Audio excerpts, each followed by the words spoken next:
Ladies and gentlemen, welcome to Insurance Town. I'm the Mayor Heath Sheeran and the host of this podcast.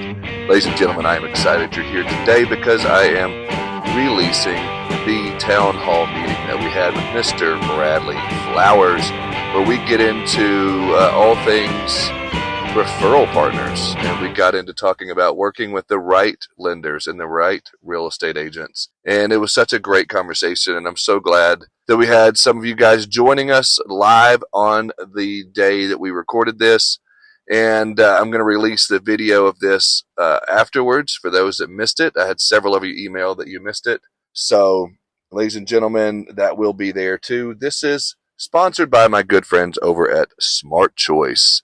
They are the fastest growing agency network, hands down. They just want to help you be the best agency owner you can be. And, 11 billion in written premium and over 10,000 agencies across the country are using Smart Choice. So make sure that you do the same if you're looking for one market or just a partner to work with. Also, another good friend of mine that supports this show and has since day one is my buddy Tolga and his crew over at Canopy Connect. They are the one-click solution to getting the deck pages you need to quote your prospects. And they're also working with intake forms and loss runs and all kinds of cool stuff. Go to usecommunity.com/Heath and check it out and get your discount. Ladies and gentlemen, I'm going to slide out of the way so you can check out this conversation with my man, Bradley. I'm glad you guys are here hanging out in return of the insurance town hall meetings. We used to do these when we first started the podcast, and we would have quite a few. And Bradley did one of my first ones back then too, and we had a lot of fun with it. So I thought I'd bring it back. And Bradley and I talk on a semi-regular basis through different chats and text and whatnot. We talked yesterday for a while, and one of the conversations that we talked about quite a bit was working with referral partners. And obviously it's something that's important to you guys because you're here. I feel like it's a conversation that is, that deal with commercial, personal lines, whatever it might be. And Bradley seems to maybe have cracked the code or figured some of this out. And so I'd love to start off just by you guys. Just feel free to jump in and ask questions or throw it in the chat or take yourself off mute if you want to as well. It's all good. I don't know if you want as good at it as Steve Fisher is. So there you go. Good thing he's on here. Good thing he's on. Maybe he can share this and we'll just have him be the guest here for a little bit. But why don't you start off, Bradley, just by sharing like general overall philosophy on referrals, how you kind of got started in it, and where you found out things are working and not working. Yeah, when we started Portal, we were personal lines only.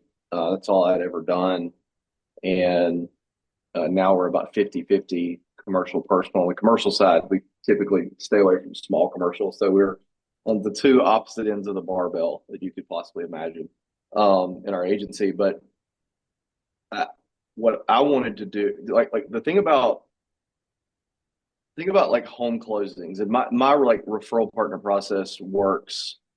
Take out lenders, and then you can plug anything in there. It works with anyone. There might be some little nuances with the strategy that are slightly different, but as insurance agents, insurance agency owners and producers, we tend to get really excited when we sell a policy, right? Like you pull a policy to sold, the agency Zoom confetti goes off. In my office, we have a little clicker that counts the revenue sold. And at one time we had a Krispy Kreme hot light that lit up for 5 minutes every time a policy was sold. So it was like, keep the hot light on, it did catch on fire. That is a true story. So now it just stays on. We tend to get really excited about insurance.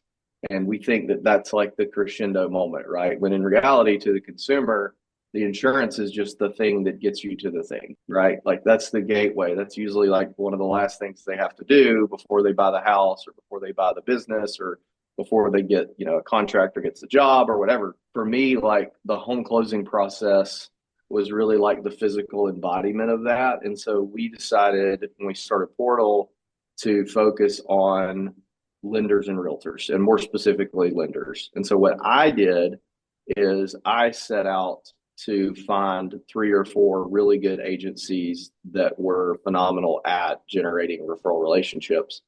And because that, to me, like that's the best lead you can get, right? Is a warm referral from somebody else who's either a customer or a friend or something of that nature. For some of my friends, I don't like their referrals, but that's a story for another day. But I found 2 or 3 agencies that were really, really good at referrals. I mean, agencies that were just absolutely massive, and they're all personal lines. And so I essentially like flew to their offices all over the country, and the conversation was like, "Hey, I'll fly to your office, give me as much time as you need, and then I'll come home and teach me your process." So we basically set out to take bits and pieces from their process and turn it into our own and do our own version of that. And part of the issue, like here in the market where I was, it's not this way now, but it was this way in 2019. We started, we went up, Scott and I went up to visit Chris Paradiso up in Connecticut. And up there, it was like there was independent agencies everywhere and there were no captive agents. And it was the opposite down here. There was captive agencies everywhere, and there was very few independent agencies. And the independent agencies down here were like, the massive, like Higginbotham, Acrisure, like just huge agencies, or it was the non-standard bucket shops. There was really like no in between, and that created like a vacuum in this market where the captive agents were picking up all of the really, really good personal lines accounts and high net worth personal lines accounts and that sort of thing. And so when we started, it was like, okay, this is going to be our niche. We're actually not going to compete with the independent agencies, really. We're going to compete with the captive agencies. And the best way that we found to do that was to work with lenders and realtors in the home buying process. And so some of those things that you stole from them, so to speak, or you borrowed from them, what are some of those things they knew that what I you was found, doing. right? What were some of those things that stood out, like that worked pretty immediately for you? Yeah, the big thing, and I don't know, I can't remember which part of this I got from other people, which part of it we figured out on our own. But the really the 2 big things in the beginning is everybody goes after the realtors. Yeah, the realtors are the ones that are loud on social media. They're the ones that are braggadocious. They're posting the picture with the key at the closing table and doing the Facebook Live. And you got to remember, like 2019, this was like when everybody started doing content, right? yep. And so there was a lot of that. And I see new agents doing it now, new insurance agents, they go after the realtors. When in reality, I think what did CJ say the other day? Like 73% of realtors in 2024 sold 0 houses. And now, obviously, the current the market condition, yeah, if you saw them on social media, you wouldn't think that. But the current market conditions probably had a little bit to do with that. I know in 2019, the average real estate agent made $15,000, which is 1, maybe 2 deals. It's no more than 2 deals. And so we figured out very quickly that the lenders were really where it was at. And we have found that through, my agency is basically just a big case study for everything that I want to do. And we found that out through the agency. It's like, hey, typically the referrals that we get from realtors aren't that good of referrals. Yeah, there can be some in there, but typically the ones you get from the realtors are hey, this house, the flood insurance on this house is $15,000, or it's in a Cobra zone, or there's been 5 roof claims, or there's asbestos shingle. There's always some kind of like hitch in the giddy up. You know what I mean? And so there's that. And then, but also like the average loan officer that's a high producing loan officer is doing way more deals per month than the average realtor who's a high producing realtor. A high producing realtor is going to do 1 or 2 houses a month at the most, right? A high producing lender is going to do 10 to 20 loans a month, right? Especially if you can get like the office, right? And so it was focused on the lenders. And then also the lenders are involved in like the financials of the deal. Like they're the ones, they see the insurance on literally every single deal that they do, even the people that pay cash. And so our whole strategy was either A, completely bypassing the realtors, or C, using the realtors to get to the lenders. And I've said this often, like if you see me at a networking event, like I went to a thing the other night for a guy here that's running for mayor, and not your position, another mayor position. And and he and there was a realtor there, and I'm like, hey, who's doing a lot of loans now? Like if you see me at a social function, which I don't go to often now, but like when you see me at a function and I'm talking to a realtor, I'm going to ask like, hey, who's doing a lot of loans right now? And usually they'll give you a name, and it's almost always somebody you haven't heard of.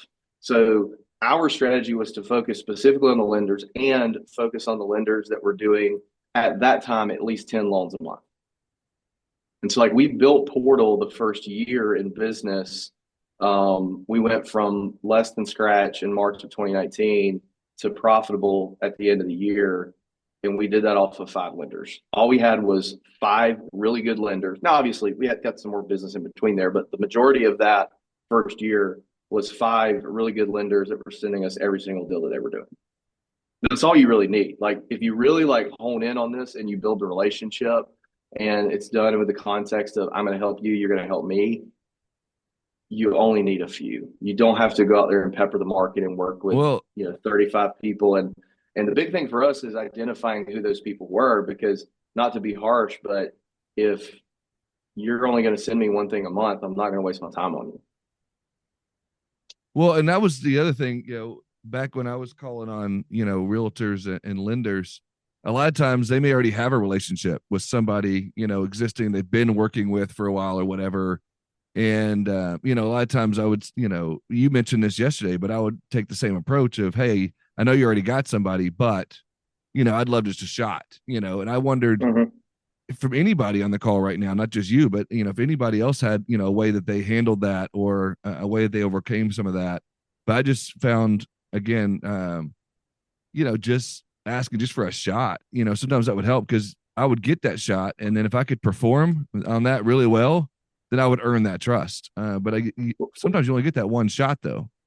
Well, what happens is, especially the high producing folks, they get hit up all the time.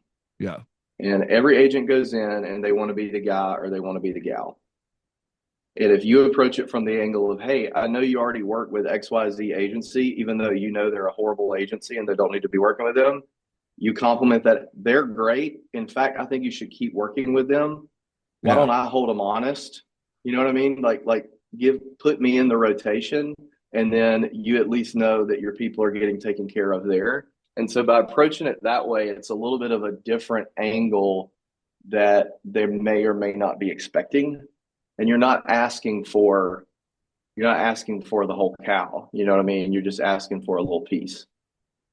Well, was there anything when they asked you, sometimes and y'all might get these questions too, or did in the past, of what's different from you than XYZ down the road, or what's, if y'all are all independent, you all have different or the same carriers or whatnot, same coverages, whatever it is, how are you different? We tell people that. So yeah. I will straight up tell a customer, a referral partner, hey, look, us and this agency down the street, we have the exact same carriers. Yeah. Here's what differentiates us, right? I've got 17 employees. I don't know how many they have, but it's not 17, right? I have a definitive process for how to handle a home closing. A home closing insurance purchase or a business acquisition insurance purchase or whatever is a completely different process than somebody calling into an agency and saying, hey, I want to get a quote on my insurance and swap from State Farm. That's a completely different transaction. And so those types of things. Now, you can use the carrier angle. Like we have one carrier here that is super competitive, and they don't appoint everybody, right? And if I'm competing against an agency that does, obviously I'm going to bring that up, right? But typically, especially on the independent side, we're all quoting the same thing. It's going to come down to who has the best process, who has the staff and the infrastructure to handle it, and who can get your stuff done as quick as possible. And, if I'm competing with an agency, it's one thing. It's why I don't advocate for agencies to put the carriers that they're appointed with on their website. One, because of brand, right? I don't want to brand Allstate. I don't want to brand Cincinnati. I want to brand Portal. But 2, if I'm competing with you, the first thing I'm doing is I'm going to your website and seeing what carriers you have. So I know where my advantage is.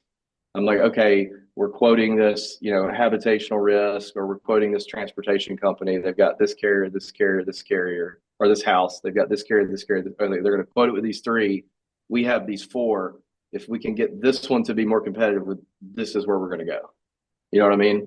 But the thing that one of our real differentiating factors is, you see these insurance agents in Facebook groups and on LinkedIn complaining about, oh, this stupid mortgage lender asked me to change the effective date. Like I see that post every single day, right? And what our strategy is to this day and was back then is, hey, Mr. Lender, if I can get them to agree to work with me, here's how our process is a little different. Like, I bet you've had deals fall through because an agency drug their feet, right? And they didn't bind in time, or they waited till a week before closing. And now, Junior has an accident. So the auto insurance is higher, but you got to write the auto insurance to get this. The whole deal blows up, closing gets delayed, etc. Here's what I want you to do. When you take the application for the loan, which is sometimes like 90 days out, 60 days out, I want you to send us the referral. We're going to quote it then and there. Not many other people are going to tell you that. At least my competition doesn't. They're, oh, well, it's way too early. We'll do it later, right? No, obviously there's pitfalls. Carriers can change rates, and you really have to know your carriers, right? But go ahead and send it to me. That way, if there's an insurance issue, at the soonest possible point that there is an insurance issue. And then what we do, as soon as you have an estimated closing date and it looks like we're good to go, we're going to go ahead and bind it for that closing date, assuming we get the customer's approval. And the reason that is, I don't mind changing. We all know, like, if a lender sets a closing date as the last day of the month, it's going to change, right? There's some hopefulness in there that we're going to get this done by the end of the month, but really it's going to be the next month, right? I don't mind changing closing date. I don't mind issuing a new binder. I don't mind doing a cancel rewrite if we need to, if it's a weird carrier that doesn't change closing dates, because the insurance is done. By the time my competition gets to it, the insurance is over. Like, they have completely, like, it's done. But all that being said, because I found a lot of times you could change that date in within like a day or even an hour or two, and that rate's going to change like drastically one way or the other. So do you spend that time? I know I tried to spend that time educating the lenders of saying, hey, if we switch this date too much, that rate's going to change drastically. It could mess up your closing. It could make things too high for you, too low. Like, the whole thing could be screwed up by changing dates. Do you educate them on that at all? That's where you have to know your carriers. Yeah. You have to know which carriers are going to do that, which ones aren't. Like, I play in an ENS world down here. That happens a good bit. And essentially what we would do in that situation is we would give two options, and we would say, hey, this one, if we change the date, everything's going to be fine. This one, it could change. I just want you to know that. Yeah, I would love to know, like, some of the other people, like, on here. I know, Kevin, you're in here with Hub. You do a lot of, closings with high net worth and, non-high net worth people. But, like, how do you handle that? Like, do you educate your lenders on that? Do you handle that? Do you run into that much with the changing of dates and whatnot? Man, we try to, this is, I'm learning something new here, because we're a little bit smaller staff. So we try to stay away from it because of the issues of timing, and then something happens. But I will say, most of our carriers, if we do have to change a date and the premium's a little bit different, I can make a call and get them to change it on their end. So that's where we are with that. So, but that you saying that, Bradley, like, that kind of gives me the, little twitch when you talk about issuing something early, because I don't know how early you do that, but, like, we get more than a couple days, and I'm just waiting for the shoe to drop, and then to be something ugly happen, and this spend half a day fixing it, so. But yeah, it's definitely a great something else to think about. Typically what I tell the lenders is, hey, send me the request for insurance. Like, I'm not going to go off like stuff they're telling me. I'm not going to find it without a mortgagee clause. Like, send me the request for insurance. That has everything I need. Let me call the client, make sure they're good with it. And then you tell the client too, like, hey, we can go ahead and do this, or we can wait. It's up to you. There could be pitfalls, but you can also get in a car crash when you leave your office today. Like, there's risk in everything. There's a risk if you wait. And what I said I did a webinar yesterday on this, where we went like really in depth in the process. And I live in like a town where there's like a bunch of steel mills, and all the steel mills have those like counters that say so many days since an accident. I want to put one in my office that says so many days since we've held a closing up. I just haven't. This is one of my many like back burner projects I haven't done. Yeah, it stinks though when you have to change that number though. Yeah, it does. Yeah, it does. We haven't had a whole lot of date changes. Oh, wow. Yeah. I mean, we have a couple companies that you push a button and it rewrites the policy for you. So it's kind of slicking those. I feel like a lot of the carriers are getting, especially the ones that like really want to do personal lines, are getting really in tune with it. Sure. The biggest thing we run into are people having rate changes. Usually that's like ENS carrier, they can change the rates basically whenever they want to. And you can run into that. Hurricane season is another, if the original effective dates before hurricane season started, the next one's out, that can cause problems. 100%. You know what I mean? Always, But our whole thing is centered around like getting there early. Like we want to be in your process. We want to be ingrained in your process as early as possible. I feel it gives us a leg up. True. And the other thing, and I want to get into this, so one of the big things that, I was fascinated by when you and I were talking about this is the way you figured out how to work with the right realtors and the right lenders. And, a lot of times I'd run into, and I put this in the email I sent out and on the Facebook posts and social media posts of, banging your head against the wall because you're working with lenders and referrals, from realtors are like, oh yeah. And you think, because social media, they post their highlight reels and you think they're closing a deal every day. And then you get to working with them like, dude, I haven't heard from you in like months. So again, how did you tackle that? And like, what are you working on right now? What are you and CJ up to? What are you cooking up in the lab over there? Yeah. So our original process of how we found them outside of just asking around, I'm a big like data guy. I often get asked, do you buy leads? I do not buy leads. Since we started Portal, I have not bought one lead. I do buy lists though. Like I'll buy, if we have a niche in commercial, I'll buy a list of, like one time I bought a list of every property manager in the United States. I bought a list of every liquor license holder in the state of Alabama. Because we had a niche at one time for liquor liability. It's kind of not a thing anymore, but and so originally I met with, I think it was GNN, and they told me about a program called Scotsman's Guide, which is an online publication similar to like Insurance Journal, but for loan officers. And Scotsman's Guide gives you the top 1,000 loan officers in the country based on production. And you can filter it by, refi versus new purchase, VA versus conventional, FHA versus conventional, all that kind of stuff. And I remember being so excited coming back to my office and being like, okay, like I'm going to see who all in Alabama is on this list and I'm going to work with these people. And there was one guy on there in Alabama. And he was in Huntsville, Alabama, which is where Scott, my podcast co-host, is located. And we sort of have like an unspoken agreement that we stay out of each other. We're as far apart as we possibly could be, and both of us still be in the state of Alabama. He's at the very top. I'm at the bottom. In case you're wondering, everything, if you draw a line under where Scott lives and above where I live, everything in the middle is your stereotypical Alabama. That's what people talk about when they make fun of Alabama. How often do you use Scott and underwear in the same sentence? A lot. Sorry, that was the third grader coming out in me. I'm using my phone as my camera right now, but his profile picture on my phone that pops up when he calls is a picture of him in a bathing suit with a kid's life jacket on that he put on and couldn't get it off. But that's hilarious. But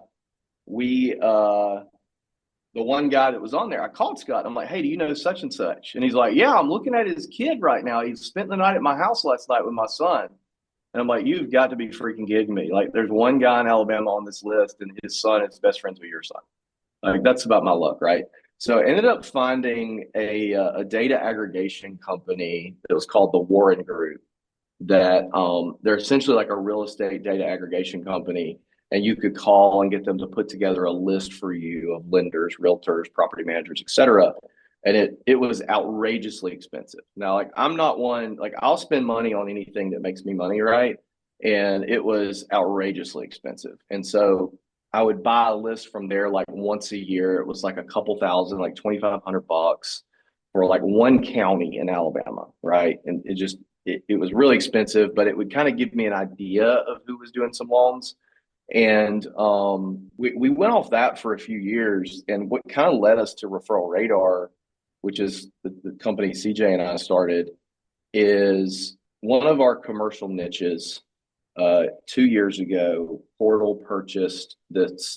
It's essentially kind of like a CRM, or if you're familiar with like MyEdge or Leo or one of those companies, that's like a database of businesses essentially. So this was like a database that you could run reports yourself, on certain companies in one of the commercial niches we operate in. And I was talking to CJ middle of last year, and I was like, this needs to exist for lenders and realtors.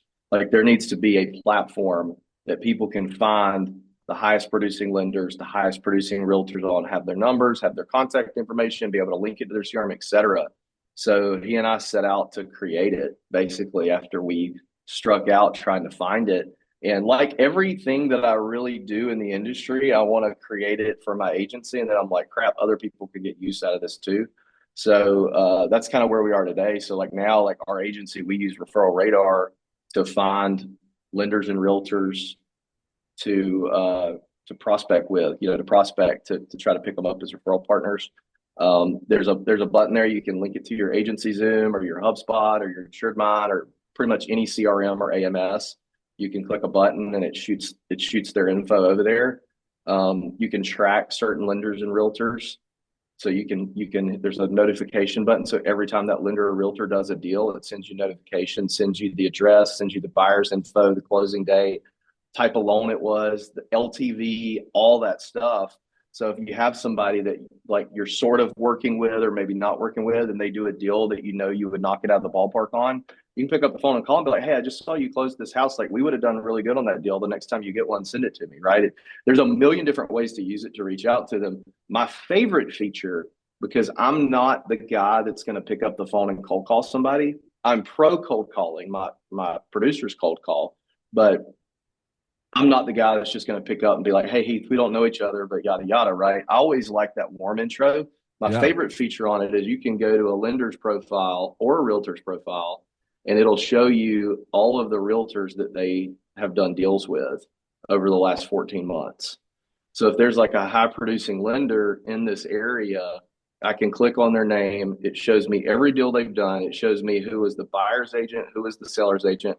I can find a buyer's agent or a seller's agent that I know and be like, hey, can you introduce me to Heath? And usually it's like done, right? So that's essentially it, man. Like and I'm not here to like promote that. Like I'll be transparent. Like CJ and I, like technology costs a lot. Software costs a lot. There's a reason most software insurtech companies are unprofitable until they exit. Our margins are super slim on it. It's just something cool we wanted to bring to the industry for people to find who are the best people to work with. It's entire United States data, right? We don't, unlike the Warren Group, we don't segment it by county or state. You buy it and you get access to the whole kit and caboodle, as we would say. In real time aspect, like how quote unquote real time is it? Like, is it delayed by a week or two? Is it like instant? Is it, Depends on the state. It depends on the state because we're requiring on those states to report things. Some states are faster than others.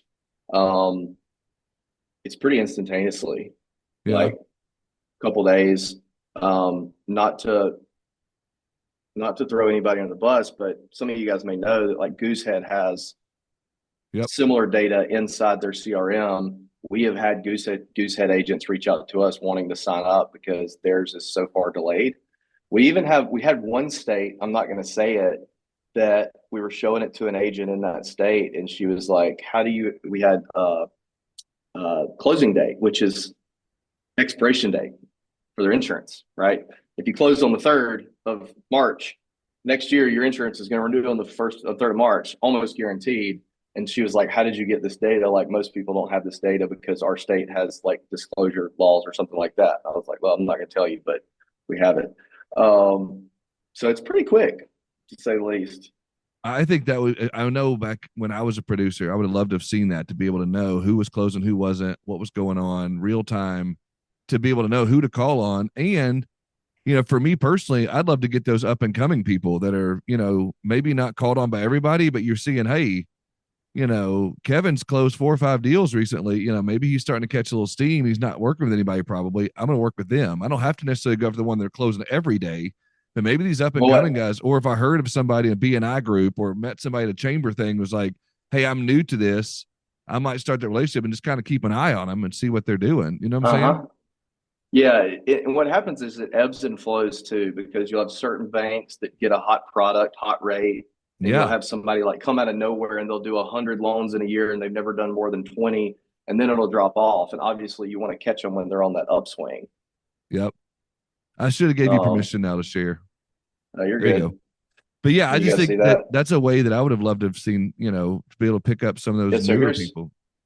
Let's do Alabama, Mobile, search. And so these are all the companies, and I can filter it by volume. So obviously DHI Mortgage, which is DR Horton, has done the most. So I can click on here and it's going to pull up the roster of every lender that works there. So here's every lender that works at DHI Mortgage in Mobile. Let's just click on this guy. So here's his main profile. You can hit this button to shoot contact info over to the CRM. It gives you the loan volume last 7 months, loan volume last 14 months, purchase versus refi. Obviously, in our agency, if somebody's doing a bunch of refis, I don't really want to work with them because there's not an insurance need every single time. Here are the agent relationships they have. So like, I know this guy very well. So if I ever want an intro to this guy, I'm just going to ask this guy, hey, can you introduce me to this guy? Oh, here's and that's the listing side. And that's based on a closed deal. It shows like who the agent is on there. And so you just have it based upon that. That's pretty cool too. So you could be able to link those up and look for introductions or make connections if you see someone's not on that list. Here's all the transactions that they've done. So we've got this address. Here's the closing date. Here was the loan to value. There's the sales price. There's the bank that did it. There's the loan amount. Here's more info on the agent matches. State. So it looks like all of his is in Alabama. Historical data, we can go back and look and see what's going on. License history. So if somebody bounces around the different firms, you can look at that. And then on the realtor side, it's kind of the same thing. So under each one of these, we can search. They're working on the mortgage thing today. That's why it's not on here. But normally the mortgage tab looks like this. You can look at office rank. You can look at office search. You can search by map. So if we go Mobile, Alabama, search, it's going to show you where those offices are located in relation to your office. So I see one here, it's done 73. I can pull up the roster of everybody in that office. And then we've got agent rank, agent search, agent tracking, where you can track them. Yeah, so that's pretty much like a very quick Reader's Digest tour. Guys, this is for all you guys on the call too. If anybody has any questions or anything like that, feel free to jump in here now. Yeah. Are you going to release this as an audio only podcast? I can, unless you're okay with video on some of that. No, I'm good with video. Well, I was just saying, if you do the audio, I can tell people where to find a video of what I'm showing them.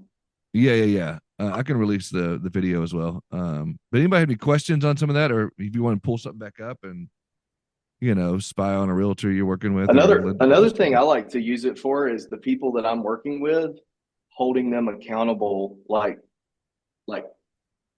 spot checking to make sure they're sending me everything. Like, hey, why did you not send me this one? And what did we do wrong? What's the response on that usually? I mean, are you kind of a jerk on that? Do they come across that way, or is it more like, oh, I get it? Usually it's either, I was talking to a carrier rep early today who was in my office, and our quote volume with them has gone down. But it's been at least 2 years since they've been in my office. And I told her, I said, look, I was like, you have to stay in front of producers. Like, yeah. They're going to go to the carriers that are top of mind, right? You've got to stay in front of them. So going 2 years between meetings now I don't want you in here every week, right? But so you're saying the same concept here. It helps. And it's the same thing. Like, so a lot of times it's just like, oh, well, we just forgot, or maybe we didn't swing by their office enough or whatever. Right. Yeah. But a lot of times it's, oh, they brought their own insurance to the deal, which we have a word track for that too. Those people that want to bring their own insurance to the deal, I say, hey, Heath, assuming Heath is the loan officer, I bet you know more about insurance than I do. You see every single insurance policy on every single deal that you do. And just like the guys on this call and the folks and the ladies on this call, like I bet I could give you an address in your town and you could probably get within $200 of where the rate should be, give or take. Now, obviously, that's gotten a little bit harder with this market last few years, but generally, you kind of know, okay, are they paying a little too much or is it a little low, et cetera, right? And so I say this to the lender and I say, look, why don't we do this?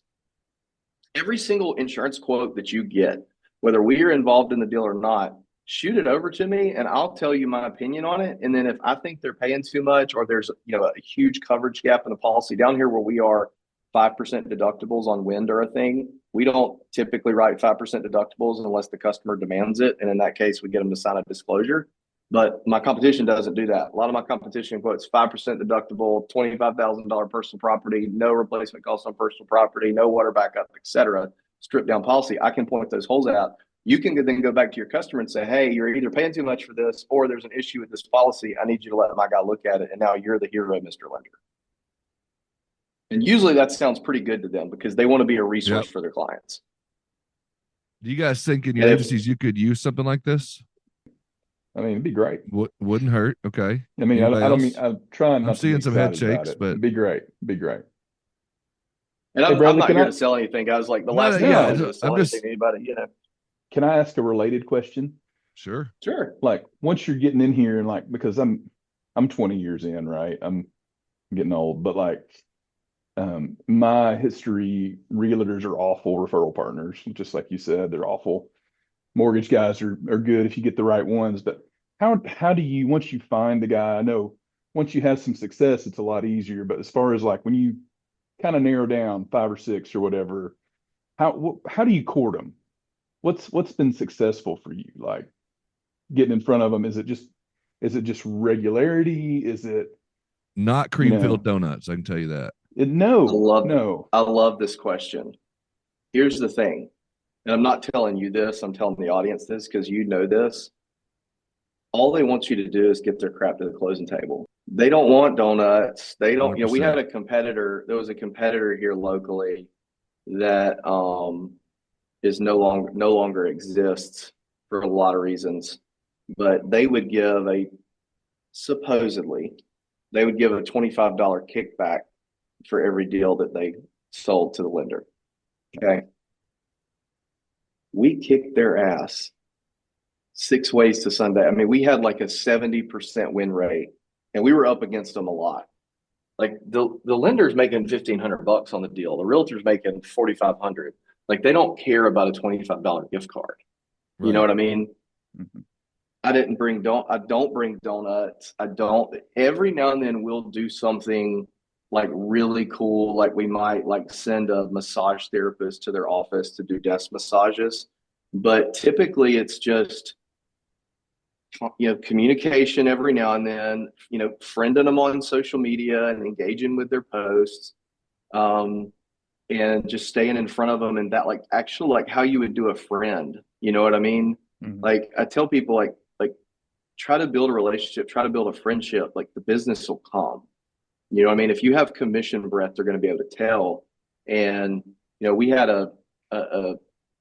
another agent here in town that there was a lender firm that was sending us a lot of deals. And this agent, if you knew the person, very confrontational, called me and accused me of giving him a kickback. I'm like, I'll show you my bank account right now. And in fact, I didn't even get them a Christmas gift last year because all they want is for you to get their crap to the closing table. Now, where I thought you were going with the question is what happens when you get the person that only wants you to strip coverage or only wants you to manipulate things to get the DTI down? We don't do any of that.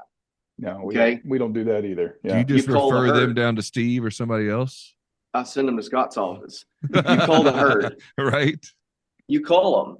I mean, there's a high producing lender here in town, probably the highest producing that we don't work with because of that. Like, hey, I'm not going to do that. And that doesn't mean you're not going to get some referrals from them. It just means you're not going to win every single time. You know what I mean? And so, yeah, there are some bad apples, but if you get, 5 to 20 really good ones, the other stuff doesn't matter. Now, my question to you is, how often do you want to talk to the actual client or the prospect themselves before giving the quote so you can get their auto or so you could talk to them about bundle discounts or whatever it might be? So you have to talk to them before you bind it. Right. As far as, that's a non-negotiable. As far as I just meant like to get the other lines. As far as when we talk to them in the referral process, pre-bind, pre-quote, all that stuff, I completely leave that up to the lender.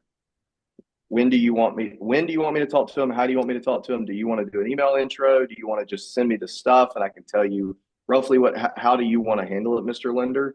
As long as we talk to them before binding or at the time of quoting and I can go over the coverages with them, I'm good. So it's completely, because there's some lenders that want to like protect their folks. They don't want 15 insurance people calling them. There's some lenders that they don't care. They want the client to handle everything. I always like getting the client on the phone. It's always good. And when I get the client on the phone, my line is always this. It's, hey, look, here's the deal. Like, we have a definitive process for mortgage closings. We probably do more mortgage closings than any agency here in town. We work with your lender a lot. Let me tell you something about independent insurance. Typically, we're all going to have the same carriers. You can shop around if you want to, and you can try to get some more quotes. We're all going to be within $100 of each other. And if somebody is significantly lower, there's a reason why. And if you get that, you need to let me look at that. Okay. And I'm not going to steer you wrong. If it is better than what I can offer you, I will tell you. I make $150 on this. I don't care if you go somewhere else. I just want you to be taken care of. But we work with this lender. We have a process. Your insurance is not going to hold your closing up. All you have to do right now is tell me that you are going with me. We will handle the rest directly with your lender from here on out. And this is the key line, you're out of the insurance buying process. A lot of people, when they hear that, are like, you know what? Let's just go ahead and get it over with. I'm done doing this. Because they don't want to buy the insurance. They want to buy the house. The insurance is a nuisance. Now, you know what I mean? Yeah. In Alabama, it may be different than, some of the other states people on the call. Like, how much of your book of business is monoline versus package? Yeah, that was the other part of your question. So I have a little bit of an advantage down here. Okay. My good buddy, Andrew Ryan up in Ohio, he cannot write a home policy without writing the auto. Like, everything up there is bundled, and it's like that in other parts of states. It's not like that here. Progressive doesn't do. That's a lot of Arkansas as well. Arkansas, a lot of them, they want the home and the auto. Yeah. They don't want monoline. So I just didn't know how that would handle. And maybe, Kevin or Steve or, Progressive doesn't do home here. Progressive doesn't do home here. Safeco doesn't do home here. Travelers doesn't do home here. They all do auto. All of my good home carriers don't write auto. So we have a distinct advantage down here in that I don't have to write the auto. So our process, and we tell this to the lender, is, hey, look, even if the person wants to buy the auto right now, we're going to tell them, let's get you through the closing, and I'll call you a couple days after you close and we'll take care of the auto. Yeah. Because I bet you, Mr. Lender, you've had that deal happen where the home rate's this, but they got to do the auto. There's an issue with the auto and the deal blows up. And what you're doing is you're doing like kind of the personalized version of the wedge, because what they're now thinking about is the deal that fell through because the farmer's agent had to get the auto in the home and it didn't work, right? We're not going to mess with their money. I don't want to do any of that other stuff. We'll do that after closing. And then we have an automated process after the fact to go back and get the auto. So, I mean, we do have some monoline in the agency, but, just to give you an idea, like year to date this year, I was looking at it last night, our biggest referral source year to date this year is cross sell, which is people that were going back and getting the auto or getting the home or getting the workers' comp and that sort of thing. And that's another little differentiator, because a lot of people are like, we do not write monoline ever, never in the history of ever done. We're never going to do it. And personally for me, like, I mean, obviously, yes, if you have that other line of business, it's good. There's statistics on, if you add one, 2 policies, it increases retention by X, right. 3 increases it by X. But like, if you write a home that's a mortgage closing, as long as the rates are somewhat stable, like, they're not even going to think about their insurance for like 4 years because it's escrowed. Like a lot of that monoline home that's escrowed on a mortgage closing on a newer house is like the safest business you can get. Yeah. And I'm not advocating for that. Now, obviously, if I pull my book up and I see $6 million of monoline premium, that's a problem, right? But it's not like the end of the world.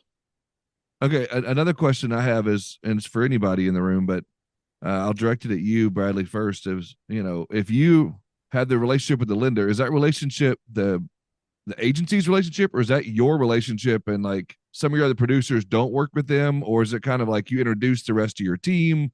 Like, how does that work? Because, or do you want them to develop their own relationships with their own lenders? Yeah, yes to both. So relationships that belong to me and or the agency, let's just pretend those two are together.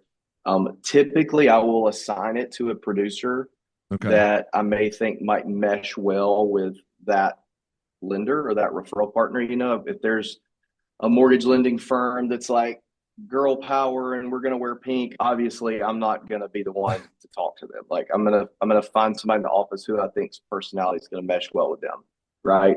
If there's one that's like bro culture, I've got a couple guys that'll fit in great there. They might need to go work there.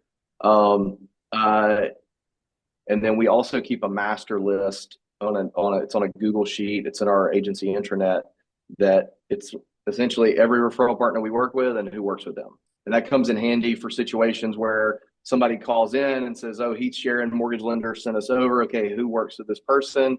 It also comes in handy if the person leaves, a producer leaves, or an inside salesperson leaves. We can like kind of try to mend that, because what I've found generally is the referral partners stay with the agency. And I've actually found that out on the bad side, because I've hired people from other agencies and like, oh yeah, I work with this person, this person, this person. Well, guess what? This person, this person, this person's still going to refer to the agency. You know what I mean? And then lastly, if there's just like a generic relationship that there's not some sort of personality mesh that we have to do, or it's, you know, it's typically easy business that's not overcomplicated, we'll send that to inside sales and that business belongs to the agency. So in the last couple of minutes, because I know you got to run and, you know, we're already over some time, but if you want to share, I know it's not a sales pitch and you're uncomfortable with this, I understand, but pretend you're CJ for a minute and give that sales pitch. But if you wanted to share maybe a website or a contact, or if anybody wanted to, because obviously there's people on the call, but then there's going to be people listening, you know, as we release this as a podcast. If anybody that wants to reach out or wants to learn more about Referral Radar, yeah. Can't talk, you know, fill me in on that. Yeah, I would just go to referralradar.com. And if you want to see it before you buy it, you can get a demo. You fill your information out. Nobody's going to reach out to you. When you fill your information out, it takes you to a video that you can watch that basically shows you everything, even more in depth than what I just showed you. And then if you want to sign up, there's a sign up button there as well. So right now we have two plans. The base plan is $225 a month. That gets you access to it. The plus plan, and this is what I've left out. The plus plan, I'm a competitive guy. I'm like very competitive, but in a healthy way. I have friends that are competitive in an unhealthy way. At least I think it's healthy. The plus plan is $300 a month. And when you buy the plus plan, you can actually lock down a zip code. So you can say, hey, I'm going to buy this plus plan for zip code 36604. No other agency that is located in 36604 can get access to Referral Radar. Oh, wow. And you can add zip codes too as well. So that was just a little geographic exclusivity thing that we put in there. And what actually inspired that is my wife is a State Farm agent. And we were having a conversation right after we got like the beta version of the tool. And I was like, hey, I'll give you access to it. And she's like, well, that actually wouldn't make sense because we would both be reaching out to the same. I was like, oh yeah, that's right. I'll block you out. Huh. Right. So That's yeah, awesome. I mean, So you just go to the website. It's as like seamless of a tool. Like you don't have to talk to anybody to sign it up month to month. It's, you know, there's no like stupid contracts or anything like that. dude, I appreciate you joining. I appreciate you hanging out. I appreciate those that showed up to hang out with us and get to see this. Absolutely. You know, feel free to jump in and check that out. And again, I appreciate it. And we'll keep doing the Insurance Town town hall meetings as we keep rolling through this year. So again, thank you guys for being here, and thank you for hanging out, Bradley. See y'all. Talk to you later. Peace. All right.